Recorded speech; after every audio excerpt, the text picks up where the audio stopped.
वालदैन ने तो नाम साहिर हुसैन रखा, फिर इसे बदल कर यासिर हुसैन कर दिया। अच्छा था आप अदाकारी के जादूगर होते। अच्छा, मैंने नहीं किया यासिर हुसैन, वो मेरे वालिद साहब ने चेंज कर दिया था। वो कुछ उनके दोस्त वगैरह आए तो उन्होंने कहा कि अच्छा नाम नहीं होता, साहिर जादूगर होता है इसका मतलब, तो बच्चे पे असरात ना हो जाए, तो इसका नाम चेंज करके यासिर कर दें। और फिर एक तरह से अच्छा ही, वो साहिर लोधी साहब वैसे ही पहले से मौजूद थे। वालिद साहब की शख्सियत का कितना असर आप में मौजूद है? फैज़ अहमद फैज़ और जॉन एलिया के जानने वाले थे। आर्ट्स मेरे ख्याल में उन्हीं की तरफ से आया है, ये जो एक्टिंग हुई या थिएटर हुआ या मूवीज़ हुई ये सब, और शायरी का भी शौक़ है, सुनने की हद तक, करने की हद तक नहीं, लेकिन ये सब उन्हीं की तरफ से है। ये इतना इतना ही है इन्फ्लुएंस। बाकी है कि वो एक बहुत अच्छे इंसान थे तो वो बनने की कोशिश कर रहे हैं। कसीरुल अयाल थे आप। कितने बहन भाई हैं? जी हम 12 बहन भाई हैं, मैं 12वें नंबर पे हूँ। आमतौर पर फैमिली बड़ी हो, बहन भाई ज़्यादा हो, उसमें छोटे बच्चे ज़रा इग्नोर हो जाते हैं। क्या आपके साथ भी कुछ ऐसा हुआ? मेरे ख्याल में तो छोटे बच्चे बहुत ज़्यादा लाडले होते हैं, क्योंकि वो बड़े बहन भाई भी आपके माँ बाप जैसे हो जाते हैं, तो वो तो बहुत ज़्यादा ख्याल करना शुरू कर देते। तो मेरे साथ तो ऐसा हुआ। किससे ज़्यादा मुतासर रहे बहन भाइयों में से? कैसे आर्ट की लाइन कैसे इख्तियार की? मेरी बहन जो मुझसे बड़ी है, शुमाइला, वो एक म्यूज़िशियन है, म्यूज़िक डायरेक्टर है, सिंगर है। तो वो एक आर्ट स्कूल में पढ़ रही थी, तो वहाँ, और उसको ज़्यादा आर्ट स्कूल का शौक़ हुआ था। एक मेरे भाई हैं नासिर हुसैन, उनसे वो तस्वीरें बनाया करते थे, तो उन्हें देख के शुमाइला को शौक़ हुआ। वो आर्ट स्कूल गई, वहाँ से उसको पता चला कि इस तरह एक्टिंग करवाई जा रही है इस्लामाबाद में, तो उसने मुझे बताया। मेरा शौक़ एक्टिंग का था तो मैंने वहाँ जाके ज्वाइन कर लिया।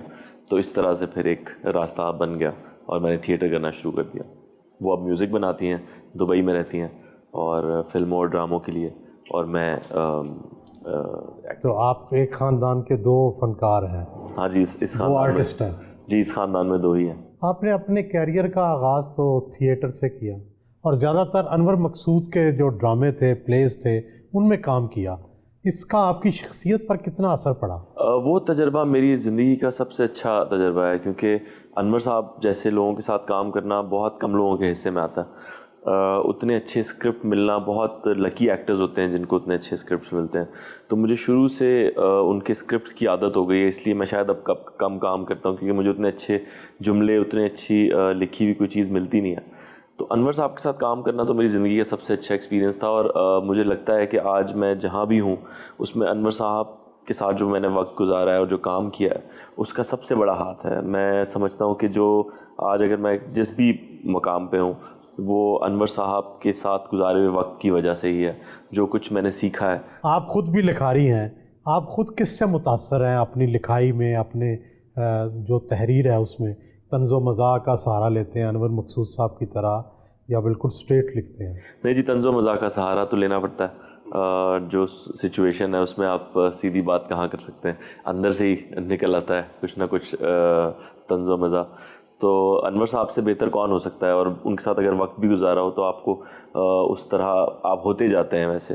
तो थोड़ा बहुत उनसे इंस्पायर्ड हूँ, लेकिन उन जैसा तो बिल्कुल नहीं हो सकता, कभी भी कोई भी नहीं हो सकता, वो एक ही हैं। तो हाँ, ये आप सही कह रहे हैं कि उनसे थोड़ा बहुत इंस्पायर्ड ज़रूर हूँ। आपका ताल्लुक़ कश्मीर के राजपूत घराने से है, कुछ अरसा आप रावलपिंडी में रहे, तो पंजाब का असर है, कराची का असर है आपकी शख्सियत पर, या आज़ाद कश्मीर के बीच जो हैं वही आगे बढ़े हैं? असल में हुआ ये कि मेरे दादा जो थे वो ब्रिटिश आर्मी में थे। तो जब मेरे वालिद साहब पैदा होने वाले थे तो वो कश्मीर से जेलम आ गए थे। अच्छा। तो ऑलरेडी पंजाब आ गए थे। वहाँ पे मेरे अब्बा पैदा हुए और फिर उन्होंने कुछ अर्सा आज़ाद कश्मीर गुजारा। फिर अब्बा ने भी ज़्यादा ज़िंदगी कराची में गुजारी और वहीं उनकी शादी हुई, वहीं हम सब पैदा हुए। फिर मैं बचपन में रावलपिंडी शिफ्ट हो गया, मेरी स्कूलिंग वहाँ हुई, फिर मैंने थिएटर वहाँ शुरू किया इस्लामाबाद में, और उसके बाद फिर मैं दोबारा कराची चला गया। तो अब मैं कराची में रहता हूँ।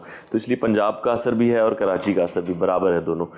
मैंने जब वो फिल्म लिखी थी कराची से लाहौर, तो वो अक्सर लोग जो कॉम्प्लीमेंट देते थे वो ये कहते थे कि आपके ह्यूमर में दोनों तरफ का एक मज़ा है, लाहौर का भी है और कराची का भी है। तो शायद वो दोनों तरफ बराबर है। खानों के भी शौकीन है, पसंदीदा डिश कौन सी है? मुझे दाल चावल बहुत पसंद है, अरवी का सालन बहुत पसंद है, भिंडियाँ बहुत पसंद है। खुद पका भी लेते हैं? जी, खुद पका भी लेता हूँ। कौन सी चीज़ अच्छी बनाते हैं? मछली अच्छी बना लेता हूँ। अच्छा। कढ़ाई बना लेता हूँ और पुलाव बना लेता हूँ। ऑमलेट्स बना लेता हूँ। अच्छा, आप तो काफ़ी चीज़ें बना लेते हैं। मैं तो कह रहा हूँ अगर हो तो मिलके एक रेस्टोरेंट कर लेते हैं क्योंकि आप भी खाने के काफ़ी शौकीन है, मैं देखता हूँ। उर्दू शायरी में किससे मुतासर हैं? आपके वालिद जॉन ओलिया के दोस्त थे, फैज़ के जानने वाले थे। आप ये बताएंगे आप किससे मुतासर हैं? आपका भी जो स्ट्रॉन्ग पॉइंट है वो कंटेंट है। शायरी मैं सुनता हूँ, मेरा बस बुरी बात यह है कि मुझे शेर याद नहीं रहते। आजकल जो शायर ज़्यादा मैं सुनता हूँ वो मेरे बड़े अच्छे दोस्त हैं, अली ज़रियून उनका नाम है, और वो आजकल बड़े पॉपुलर शायर हैं। उनके मुशायरे भी बहुत ज़्यादा होते हैं। वरना जॉन साहब को पढ़ते हैं, और फैज़ साहब को तो अब्बा ने बचपन में ही ज़बरदस्ती पढ़ाया था कि ये तो ज़रूर पढ़ना है। तो मुझे जालिब भी बहुत पसंद है। तो जो भी जिसने भी कभी इनकलाब की बात की है वो वैसे ही दिल को लगता है। आप खुद भी इनकलाबी हैं? वो कौन इनकलाबी नहीं है सर? इस तरह की सूरत हाल में तो हर बंदा इनकलाबी है। आप नहीं है? नहीं, ज़्यादातर लोग तो स्टेटस को के हामी होते हैं। सर मैं दिल से तो यही कहूँगा कि मैं इनकलाबी हूँ, और इनकलाब आए इससे बेहतर तो कुछ हो नहीं सकता। नहीं, तो आप सोशलिस्ट इनकलाब के हामी हैं या अवामी इनकलाब के, या फिर ऐसे इनकलाब से जिससे लोगों की तकदीर बदल जाए? ये तीसरी चीज़ सबसे बेहतर है, क्योंकि बाकी दोनों में किसी ना किसी पॉइंट पे मैं फंस जाऊंगा। तीसरी चीज़ इसलिए अच्छी है क्योंकि असल में तो हम सब यही चाहते हैं कि हालात बेहतर हों। जो हाल है इस वक्त मुल्क में क्या दुनिया में गरीब का, वो बेहतर हो। मेरे अब्बा भी यही कहा करते थे और मेरी भी तरक्की पसंद नुक्ता नज़र के हामिल थे। जी बिल्कुल थे, और वो चाहते थे कि सब एक बराबरी का निज़ाम हो और सब लोग खुशहाल ज़िंदगी गुजारें। और आई थिंक ये एक आम इंसान की यही सोच होनी चाहिए। आपने स्ट्रीट थिएटर में बड़ी दूर दूर जाकर परफॉर्म करते रहे, आजकल ऐसा क्यों नहीं कर रहे? क्या वजह हुई? अब तो सर सड़कों के वो हालात नहीं रहे कि आप किसी टीम को लेके कहीं पहुंच जाएं। मैंने ये किया था 2004, 5, 6 इस तरह के टाइम में। उस वक्त तो बड़ी दहशतगर्दी थी। लेकिन हम करते थे ये पहाड़ी इलाकों में, अमूमन बनीगाला में। यासिर साहब, आप तनाज़ात की जद में रहते हैं अक्सर। कभी तर्कश ड्रामों पर आप तनकीद करते हैं, कभी किसी साथी से सोशल मीडिया पर छेड़छाड़ करते हैं। आपको अच्छा लगता है तनाज़ात में रहना? मेरा बेटा माशाल्लाह 1 साल का होने वाला है। हाँ। मेरी शादी को 3 साल होने वाले हैं, तो उसके बाद तो मेरे कोई तनाज़ात आए नहीं। बाकी अदाकारों के आते रहते हैं, क्योंकि वो मैंने मेरे ख्याल में सिखा दिया सबको। अब वो कुछ ना कुछ करते रहते हैं, लेकिन ये एक हेल्दी के बाद आपने तनाज़ात में उलझना बंद कर दिया? हाँ जी, इंसान बदल जाता है थोड़ा सा। इसमें उनका ये हाथ नहीं है कि उन्होंने कहा है कि बंद कर दें, लेकिन ख़ुद ही आपका वक्त ही नहीं रहता आपके पास। घर के 100 काम होते हैं, खाना पकाना, बर्तन धोना, बच्चे संभालना। ये सारा कुछ आप खुद करते हैं? नहीं मजाक कर रहा हूँ, लेकिन आप भी कुछ करती हैं? हाँ? नहीं, इकरा भी कुछ करती हैं कि नहीं? जी, हम दोनों मिल बांट के काम करते हैं घर के। बाकी जो आपने छेड़छाड़ का लफ्ज़ इस्तेमाल किया ना, वो अपनी फ्रेटर्निटी के लोग, जैसे आपने कभी कोई आप ट्वीट करें और मैं उसमें जवाबी ट्वीट कर दूं, तो ये एक हेल्दी चीज़ होती है। आई थिंक ये होनी चाहिए। इतना इंसान का दिल खुला होना चाहिए, सेंस ऑफ ह्यूमर इतना स्ट्रांग होना चाहिए कि आप एक दूसरे से कम से कम बात कर सकें इस बारे में, या किसी भी बात पे ओपिनियन। बुरा तो नहीं मान जाते कई लोग? तो कई लोग बुरा मान जाते हैं, लेकिन फिर बाद में ठीक हो जाते हैं। तो वो एक और रिवायत भी हमारे यहाँ फील्ड में कि वो कोई अगर किसी ने कोई बात कह दी और लोग उसके दुश्मन हो गए, तो 4 लोग आके उसे गलत कह देते हैं ऐसे ही, ताकि जो लोग आपके दुश्मन हुए हैं वो उनके दोस्त बन जाएं। तो वो भी होता है फॉलोअर्स बढ़ाने के लिए, तो वो शायद उस तनाज़े को और ज़्यादा बड़ा कर देता है। वरना इतनी बड़ी बात होती नहीं है जितना उसे बड़ा कर दिया जाए। क्या लिखवाया हुआ है, क्या इनग्रेव करा रखा है? ये जी मेरी बीवी का नाम है, इकरा। अच्छा, ये अरबी में लिखा हुआ है जी। गुड। तो ये आपने पक्का लिखवा लिया आपने? हाँ जी, अभी शादी कर लिया, इससे पक्का क्या हो सकता था? नहीं तो ये तो बड़ा तकलीफ से नहीं होता? हाँ जी, काफ़ी तकलीफ दे होता है। ये वाला पाकिस्तान से बनवाया, बाकी जितने बॉडी में वो सारे बाहर से। आपकी फिल्म जावेद इकबाल पाकिस्तान में तो चल ना सकी, लेकिन बरतानिया में बड़ी मकबूल हुई, क्या वजह थी? बरतानिया में इज़्ज़त बहुत वसूल की हमने। एक तो यूके एशियन फिल्म फेस्टिवल का ये ओपनिंग फिल्म रही। हालांकि वहाँ पे इंडियन मूवीज़ थी, वहाँ पे भूटान की फिल्में थी जो कि बेस्ट फिल्म का अवार्ड लेकर गई। वहाँ पे और बहुत सारी मूवीज़ थी मुल्कों की, 20-25 ममालिक की फ़िल्म थी। उसमें हमारी फ़िल्म को फेस्टिवल की ओपनिंग फ़िल्म के तौर पे चुना गया। ये बहुत बड़ी बात थी। और उसके अलावा मुझे बेस्ट एक्टर का, मेरे डायरेक्टर अबू लैया को बेस्ट डायरेक्टर का अवार्ड मिला, तो ये बहुत अच्छी बात थी। फिर फिल्म के बारे में वहाँ बहुत चर्चा थी, हमारे शोज़ सबसे ज़्यादा थे ये वाहिद फिल्म थी और पूरे फेस्टिवल की जिसके सबसे ज़्यादा शोज़ थे। ये तो पाकिस्तान में क्यों नहीं इजाज़त मिल रही? सर आपके तो ताल्लुकात बहुत ज़्यादा हैं, मैं तो सोचा था आपसे रिक्वेस्ट करूँ अकेले में कि ये चलवा दें फिल्म। नहीं, अब तो जब सारी दुनिया में चल गई तो अब क्या मसला रह गया? आई डोंट नो क्या मसला है। मेरे ख्याल में हमारे यहाँ फ़िल्म को उस तरह से लिया नहीं जाता। अगर फिल्म में किरदार है और उसका कोई ओपिनियन है किसी भी बारे में तो उसको उसी तरह देखा जाए। वो ना यासिर हुसैन कह रहा है, ना राइटर कह रहा है, ना डायरेक्टर कह रहा है, वो किरदार कह रहा है। और किरदार तो कुछ भी कह सकता है। तो आई थिंक ऐसी कोई बात नहीं है। उसके अंदर दुनिया भर में फिल्में बनती हैं जिसमें हम देखते हैं कि पुलिस को बहुत बुरा भला कहा जाता है। हमारे पड़ोस में बहुत फिल्में बनती हैं, पूरा 90s हम बचपन में यही फिल्में देखते रहे। तो ऐसी कोई बुरी बात नहीं है और ये तो सच्चा वाक़या था। हमें अपनी गलतियों को ओन करना चाहिए, तभी हम आगे बढ़ सकेंगे मेरे ख्याल में। तो ये एक चीज़ है जो शायद कुछ लोग नहीं समझ रहे हैं। सेंसर ने पहले पास कर दी थी, उसके बाद फिर प्रीमियर पे रोक ली उन्होंने। बादशाह लोग हैं, कोई कुछ कह नहीं सकता उन्हें। आप सादत हसन मंटो को बड़ा एडमायर करते हैं, बड़ा अप्रिशिएट करते हैं। क्या उन पर कुछ लिखने का इरादा है या उनका किरदार निभाना चाहते हैं दोबारा से? जी बहुत दिल था उनका किरदार अदा करने का, क्योंकि मैं ख़ुद राइटर हूँ और ऐनक भी लगाता हूँ, फेस कट भी कहीं ना कहीं गोल सही है उन जैसा। तो लेकिन जब सरमद को वो समद साहब ने वो रोल किया तो उन्होंने तो बहुत ही अच्छा किया, मगर वो हर एक्टर को ऐसा लगता है कि अगर मैं करता तो ज़्यादा अच्छा करता। लेकिन चूँकि वो कर चुके हैं अब तो नहीं। लेकिन अगर कभी दोबारा क्योंकि मंटो का काम इतना ज़्यादा है कि उन पर 10 फिल्में भी बनाई जाएँ तो कम है। तो अगर दोबारा कभी ऐसा हुआ तो ज़रूर इंशाल्लाह। 2 फिल्में बनी हैं मंटो पे, एक सरमद खुसट पाकिस्तान से और एक नवाजुद्दीन ने वहाँ बनाई। मुझे सरमद खुसट ज़्यादा अच्छे मंटो लगे नवाजुद्दीन से। मुझे नवाजुद्दीन साहब के मंटो वैसे मुझे बहुत पसंद है, नवाजुद्दीन सिद्दीकी, लेकिन उनके मंटो में ऐसा लग रहा था जैसे अभी मंटो जेब से खंजर निकाल के उस अगले बंदे का पेट काट देंगे या गोलियां निकाल के मारना शुरू कर देंगे। तो थोड़ा सा वो उनका अपना एग्रेसिव, उनका अपना पुराना जो किरदार वो जिस तरह से करते हैं अमूमन, वो नज़र आ रहा था मुझे, जबकि सरमद मुझे ज़्यादा बेहतर मंटो लगे। मेज़बान, लिखारी और फिर अदाकार, ये सारे किरदार कैसे निभा लेते हैं? सर मुझे वैसे तो बेसिकली मैं अदाकार हूँ, थिएटर किया है, थिएटर में ही अदाकारी किया है। थिएटर के बाद टीवी करने में मुझे थोड़ी सी मुश्किल हो रही थी। तो टीवी ड्रामा क्यों नहीं करना चाहते? सर टीवी ड्रामा थिएटर किया हुआ कोई भी इंसान नहीं करना चाहता। जिसने भी ज़िंदगी में थिएटर किया है वो फिल्म करना चाहेगा, टीवी कभी नहीं करना चाहेगा। क्यों? क्योंकि छोटी स्क्रीन पे आ जाते हैं आप। थिएटर एक बड़ा पर्दा है, पर्दा खुलता है, आप खड़े में एक बॉडी लैंग्वेज है, अदाकारी में एक बॉडी लैंग्वेज है, आपकी वॉइस प्रोजेक्शन है उसके अंदर। टीवी में वो सब कुछ ख़त्म हो जाता है क्योंकि माइक आपके यहाँ लगा है, आप बहुत अच्छे से वॉइस प्रोजेक्ट भी नहीं कर सकते। आप इतना मीडियम है, क्लोज का मीडियम है सारा, तो आपकी बॉडी लैंग्वेज भी मर जाती है। तो एज एन एक्टर आप आधे रह जाते हैं मेरे ख्याल में। तो इसलिए फ़िल्म ज़्यादा बेहतर लगती है एक थिएटर किए हुए इंसान को। थोड़ी लार्जर देन लाइफ होती है। थिएटर में भी टिकट ख़रीदते हैं, फिल्म में भी टिकट ख़रीदते हैं, दोनों जगह पर्दा खुलता है, लाइन लगती है, सीटिंग होती है, आप अपने घर से निकल के कंफर्ट जोन से निकल के आते हैं देखने के लिए। टीवी में ऐसा नहीं है, टीवी में तो बटन दबा के देख रहे हैं। तो वो दोनों मीडियम मिलते जुलते हैं, टीवी ज़रा डिफरेंट है।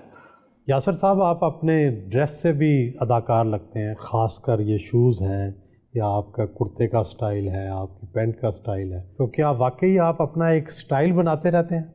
नहीं, बिल्कुल सादा इंसान हूँ। ये कॉटन का कुर्ता है, ये एक जीन्स की पैंट है। ये जूते ज़रूर आप कह सकते हैं कुछ फैशन के होंगे। ये अभी मैं इंग्लैंड गया हुआ था तो वहाँ मुझे अच्छे लगे, मैंने ले लिए। तो इसी तरह गले में आपने मुख्तलिफ मन के हार ये एक है, ये मैं हमेशा पहनता हूँ। और ये चेन जो है, ये अभी मैंने एक ड्रामा किया बादशाह बेगम, तो उसमें बहुत सारी चीज़ें गले में पहनी है, तो ये चेन फिर रह गई, ये उतारी नहीं। फिर ये हाँ, ये भी उसी ड्रामे का है। तो कुछ ना कुछ किरदार का साथ लेके चल रहा हूँ जब तक दूसरा कैरेक्टर नहीं करता। और कानून में ये तो जी मेरे ख्याल में बचपन से ही कह लें, ये बचपन से मतलब ये कोई मैंने 18 साल की उम्र में करवाए थे, उसके बाद कभी उतारे नहीं। अच्छा, कभी कोई कैरेक्टर करना हो तो पता नहीं, मैंने कुछ सोच के नहीं करवाया था, बस वो पहन लिए। मेरी अम्मा को पसंद थे, अच्छे लगते थे उन्हें मेरे लंबे बाल और ये, तो वो फिर कभी उतारे ही नहीं। और अब कभी कोई डायरेक्टर अगर कहते हैं कि यार ये उतार दें तो उतार देता हूँ और शूट के बाद दोबारा पहन लेता हूँ। भरे मजमे में इकरा अजीज़ को शादी की पेशकश कर दी, क्या ये सब कुछ सोच समझ कर किया या ऐसे ही फ़ौरन जज्बात में आ गए और ये कर दिया? नहीं जी, ये सोच समझ के किया। मेरी हद तक प्लान था ये। आप तो ख़ुद वहाँ मौजूद थे, आपसे मुलाकात भी हुई थी शायद इससे पहले। तो मैं जानता था, फ़रिया अल्ताफ़ जानती थी, फीफी हारून जानती थी। हम 3 लोगों को पता था, और जिन्होंने अंगूठी डिज़ाइन की थी उनको पता था। चौथा शख्स, इकरा को भी पता था? नहीं, इकरा को नहीं पता था जी। चौथा शख्स जो था, जिसको पता चला था, वो सवा कमर थी, क्योंकि उनके साथ मैं एक एक्ट कर रहा था। हमने वो परफॉर्मेंस दी और हम बैक स्टेज जा रहे थे। तो बैक स्टेज उनको छोड़ने के बाद मैंने उन्हें बताया कि मैं इकरा को प्रपोज़ करने जा रहा हूँ। तो वो वहाँ ऐसे खड़ी रह गई कि वाकई, और मैं आया और मैंने प्रपोज़ कर दिया। तो और किसी को नहीं पता था, इकरा का तो बिल्कुल नहीं पता था। तो लोगों ने कहा कि नहीं जी, पता था, प्लान था। इतनी प्लानिंग करके मैंने ज़िंदगी में कोई काम नहीं किया। तो मैं ये ज़िंदगी में प्लानिंग नहीं की? नहीं जी, इतनी प्लानिंग नहीं मैं करता कि मैं 2010 में ये करूँगा तो 2025 में मैं यहाँ हूँगा। इतना मैं नहीं सोचता। हालात के रहम करम पर आप, इससे बेहतर कुछ है ही नहीं। हालात आप देखें ना, एक दिन में चेंज हो जाते हैं। तो आप जितनी भी प्लानिंग कर लें, कुछ कर ही नहीं सकते। तो मैं क्यों खामखा प्लानिंग करके अपना वक्त ज़ाया करूँ, अगर एक चीज़ अच्छे फ्लो में ले ही जा रही है तो। यासिर साहब, दुनिया में कहाँ कहाँ घूमे, कौन सी जगह सबसे अच्छी लगी? मुझे इंग्लैंड बहुत पसंद है, लंदन बहुत पसंद है। इंडिया का एक्सपीरियंस बहुत अच्छा था। वहाँ फिल्म करने गए थे, तो वो कुछ दिन का एक्सपीरियंस था मुंबई का, वो बहुत अच्छा था। श्रीलंका मुझे बहुत पसंद है। अब तो उनके हालात मेरे ख्याल में ख़राब हो गए हैं, लेकिन वैसे बहुत खूबसूरत बीचेज़ हैं, बहुत अच्छा सी फूड है। बॉम्बे के में काम करने का जो तजर्बा है वो कैसा रहा? वहाँ की फ़िल्म इंडस्ट्री और पाकिस्तान की जो फिल्म इंडस्ट्री है, इनका कैसे तकाबल करेंगे? तो 100 साल का फ़र्क है पूरा, अगर कम नहीं तो 100 साल का तो है। वो लोग बहुत ज़्यादा प्रोफेशनल हैं। उनके यहाँ इस काम को बड़ी इज़्ज़त दी जाती है, और वो लोग बहुत दिल से काम करते हैं। वो जब सेट पे आ जाते हैं तो वो बहुत ज़्यादा खुश होते हैं कि हम कुछ कर रहे हैं। और सिर्फ एक्टर नहीं, जो उनके टेक्नीशियंस हैं, जो उनके स्पॉट बॉयज़ हैं, वो भी। एक छोटा सा वाक़या है कि हम मड आइलैंड में शूट कर रहे थे, और एक वैनिटी वैन थी मेरी, तो वहाँ बारिश हो गई। तो मड आइलैंड में कीचड़ ज़्यादा है, चिकनी मिट्टी ज़्यादा है। तो वो मैं जब वैन में जाने लगा तो वो एक स्टेप रखना था मैंने, और ऊपर चले जाना था वैन में। लेकिन वो स्पॉट बॉय ने कहा सर 1 मिनट रुक जाएं। वो छतरी लेके खड़ा रहा। दूसरे स्पॉट बॉय ने एक वुडन एक तख्ता था जिसके ऊपर एक काला कपड़ा चढ़ा के पिन लगाई, फिर उसे रखा, तो कहा कि सर अब पाँव रखें। तो ये एक छोटी सी बात थी, लेकिन मुझे याद रह गई। वहाँ पे मेकअप रूम में, एक्टर के मेकअप रूम में कोई विस्पर से ज़्यादा बात नहीं कर सकते आपस में, कि अदाकार रेस्ट कर रहा है या सीन प्रिपेयर कर रहा है, तो ज़ोर से कोई बात ना करे। यार साहब, आप सबसे ज़्यादा खुश ज़िंदगी में किस बात पर हुए, और सबसे ज़्यादा गमनाक किस बात पर? गमनाक तो जी जब वालिदैन चले गए, उससे ज़्यादा गमनाक तो कुछ था नहीं, ना हो सकता है। खुशी, बेटे की पैदाइश पे बहुत खुश हुआ मैं। हाँ जी, जब मुझे पता चला कि वो दुनिया में आ गया। और आपने नाम उसका कबीर रखा है अपने बेटे का? जी, कबीर हुसैन। कबीर हुसैन, इसकी क्या वजह है? कबीर नाम मुझे पसंद है, कहने में बहुत अच्छा लगता है, और कम लोग रखते हैं, ज़्यादा लोग नहीं रखते।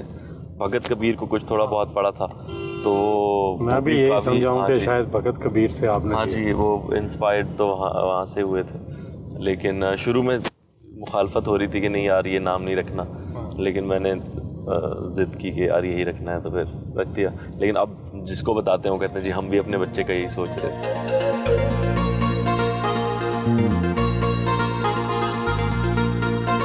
अपने दोस्त मुनीब नवाज से मिलने आए।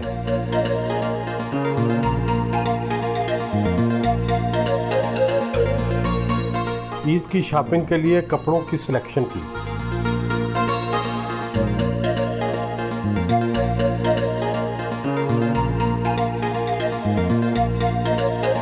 मुनीब साहब बताएं, यासिर साहब कैसे दोस्त हैं, कैसे एक्टर हैं, कैसे इनके बारे में आपके क्या व्यूज़ हैं? बहुत मेहनती इंसान है, सच्ची बात।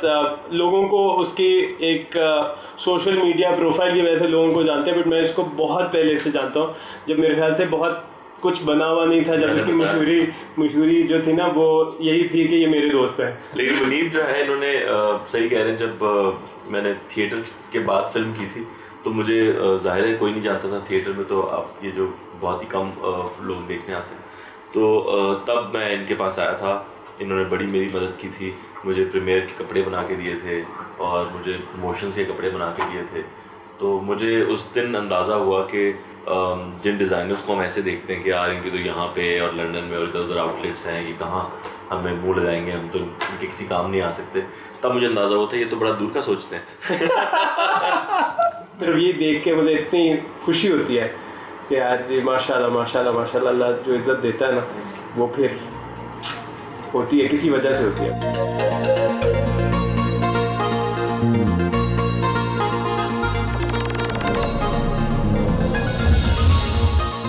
यासिर साहब, आपको अदाकारी के शोबे में आए हुए 14 साल से ज़्यादा हो गए हैं। अगर मैं थिएटर से काउंट करूं तो मैं 16 साल की उम्र से कर रहा हूं अदाकारी। लेकिन स्क्रीन पर आपकी अपीयरेंस बड़ी कम है। क्या ऑफर्स नहीं आती, आप एक्सेप्ट नहीं करते, आपको स्क्रिप्ट नहीं अच्छा लगता, क्या वजह है? पहली बात तो बहुत कम काम करना चाहता हूँ खुद ही, मैं ज़्यादा काम करना ही नहीं चाहता। मैं उतना ही काम करना चाहता हूँ जितने में मैं अच्छा परफॉर्म कर सकूँ, क्योंकि मेरा पैशन पहले है, मेरी मजदूरी बाद में है ये। तो प्रोफेशन मैंने इसको बना तो लिया है, लेकिन मैं प्यार इतना ज़्यादा करता हूँ इस काम से कि मैं उसके साथ बहुत ज़्यादा नाइंसाफ़ी नहीं करना चाहता। बाकी ये है कि ऑफ़र्स बहुत ज़्यादा आती हैं, टीवी की ड्रामों की बहुत ऑफ़र्स आती हैं, लेकिन मैं कुछ ज़्यादा ही चूज़ी हूँ, जो कि नहीं होना चाहिए। इतना कम काम भी नहीं करना चाहिए, मेरा कुछ ज़रूरत से ज़्यादा काम है। लेकिन मेरे बाकी काम ऐसे हैं कि अगर उनको भी काउंट किया जाए तो फिर ठीक है काम। जैसे मैंने अभी एक ड्रामा डायरेक्ट किया है जो टीवी पे चल रहा है अभी, आज टीवी पे कोयल के नाम से। अभी मैं एक और ड्रामा डायरेक्ट कर रहा हूँ जिसका नाम है लगड़ भग्गे, वो एक और चैनल के लिए है। तो मेरे ये भी काम है। मैंने फ़िल्म्स लिखी हैं, वो भी मेरे काम है। मेरी जो फिल्म्स 3 फिल्म्स अभी, एक जावेद इकबाल है कि ये है पीछे तो देखो, एक चौधरी है, तो 3 फिल्म्स आ रही हैं, तो ये भी काम है। तो इन सारी चीज़ों को काउंट करें, एज अ टीवी एक्टर मेरा काम बहुत कम है, बट थिएटर में मैंने बहुत काम किया है, फिल्म में बहुत काम किया है, होस्टिंग में काफ़ी काम किया है। मैं बहुत ज़्यादा उस तरह नहीं करता कि मैं हर कॉर्पोरेट शो में भी नज़र आऊँगा या मैं हर एड में भी नज़र आऊँगा, उस तरह नहीं है। लेकिन जितना काम करना चाहिए उतना ही मुनासिब है। मुझे बहुत ज़्यादा दिखने का भी शौक़ नहीं है कि मैं हर जगह नज़र आ रहा हूँ, मैं इतना चाहता भी नहीं हूँ। मैं एक आम इंसान की तरह ज़िंदगी गुजारना चाहता हूँ, सड़क पे चलते हुए मुझे परेशानी ना हो। क्योंकि सड़क पे चलते हुए आपको कोई रोके तो आपको बुरा लगता है? बुरा तो कभी भी नहीं लगता। वो हमारे एक दोस्त हैं वजाहत रऊफ डायरेक्टर, उन्होंने बड़ी अच्छी बात की। कहते हैं कि यार अवार्ड मिले तो खुशी होती है। अमून ये सवाल होता है जी आपको अवार्ड मिला कैसा लगा, तो कहते हैं अवार्ड मिले तो खुशी होती है। कभी किसी ने नहीं कहा होगा कि यार बड़ा जहर लगा, दिल ख़राब हो गया नहीं मिलना चाहिए था, आइंदा कोशिश करूँगा कि बुरा काम करूँ, ये तो कोई नहीं कहेगा। तो लोग मिलते हैं, अच्छा लगता है। मगर एक पर्सनल लाइफ जो है मेरे ख्याल में वो सबसे कीमती चीज़ है, उससे कीमती कुछ भी नहीं है। आप खुद ये बात समझते होंगे। आप तो माशाल्लाह बहुत मशहूर इंसान है पाकिस्तान के, बल्कि दुनिया भर में आपका शो हम पता नहीं कब से देख रहे हैं।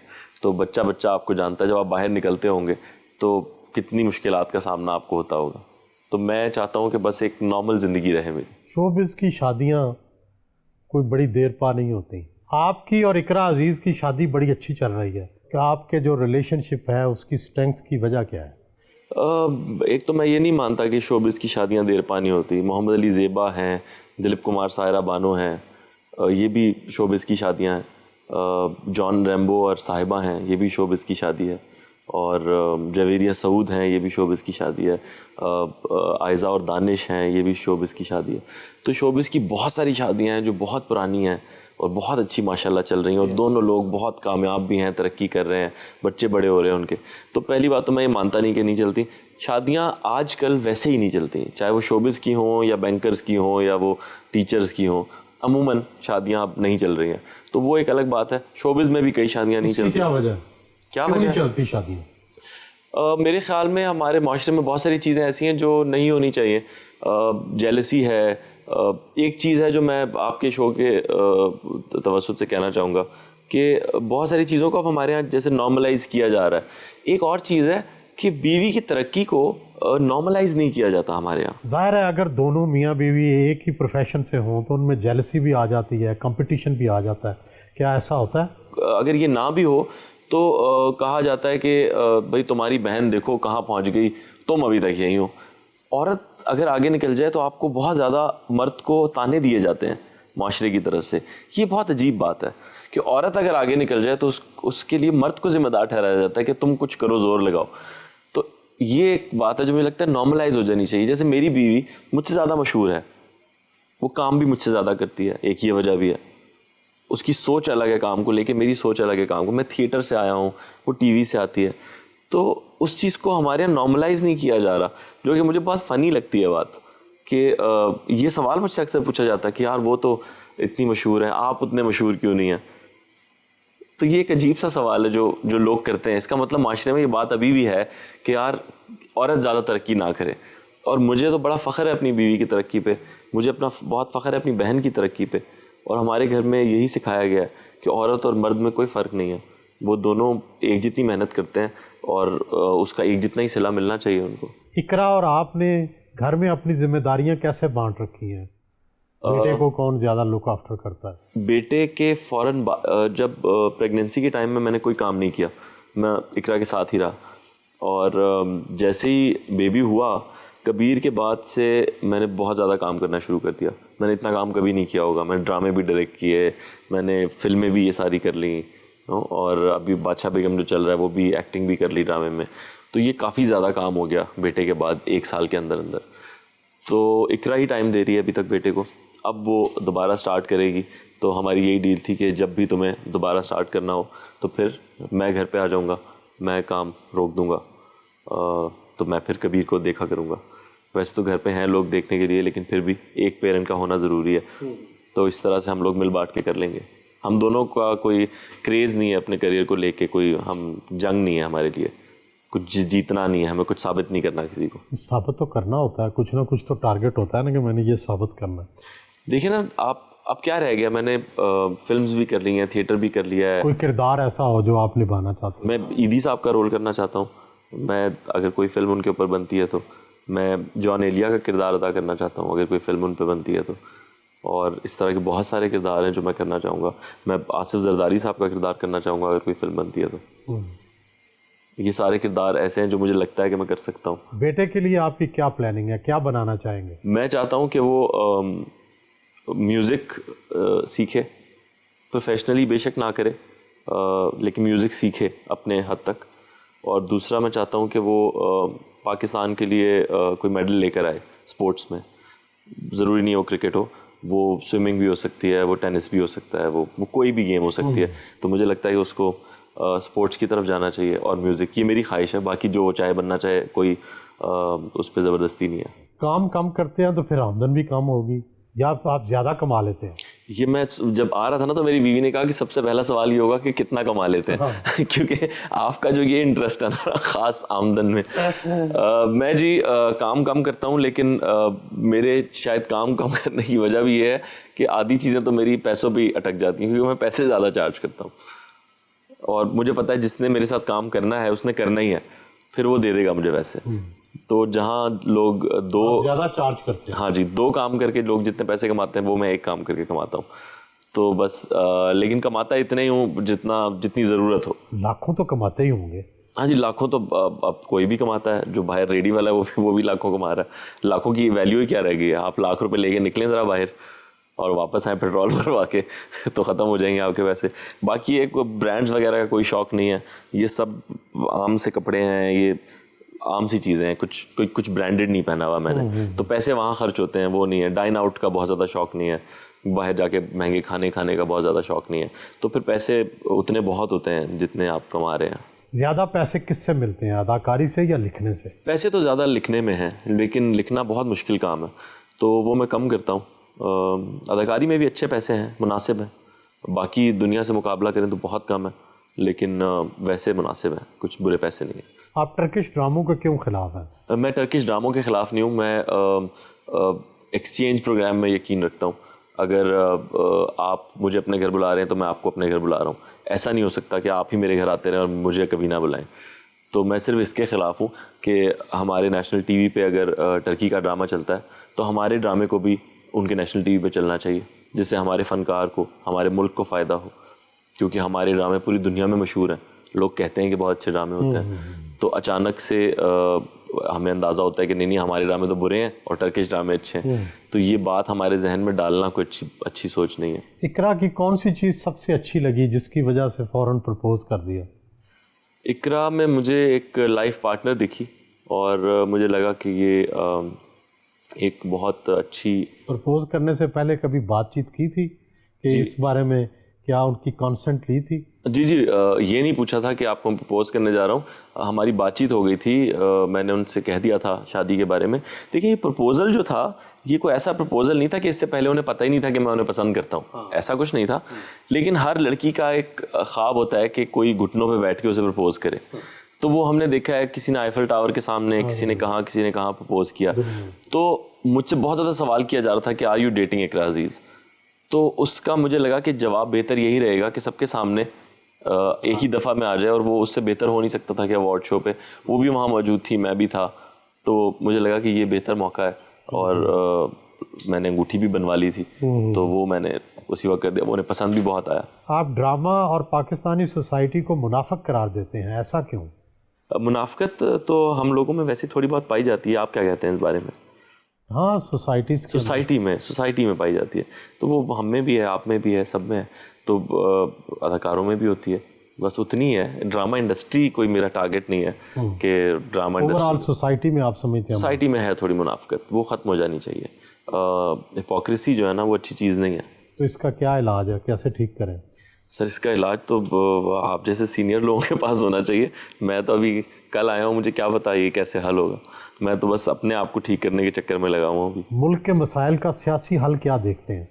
सर, मुल्की मसाइल पे मेरी गहरी नज़र है, लेकिन मैं मुल्की मसाइल पे बात नहीं करता हूँ ज़्यादा क्या। सियासत पे नहीं करते बात? सियासत पे बात नहीं करता, क्योंकि सियासत पे बात करना मुझे बेवकूफ़ी लगता है। सियासत में हमेशा से वही होता रहा है जो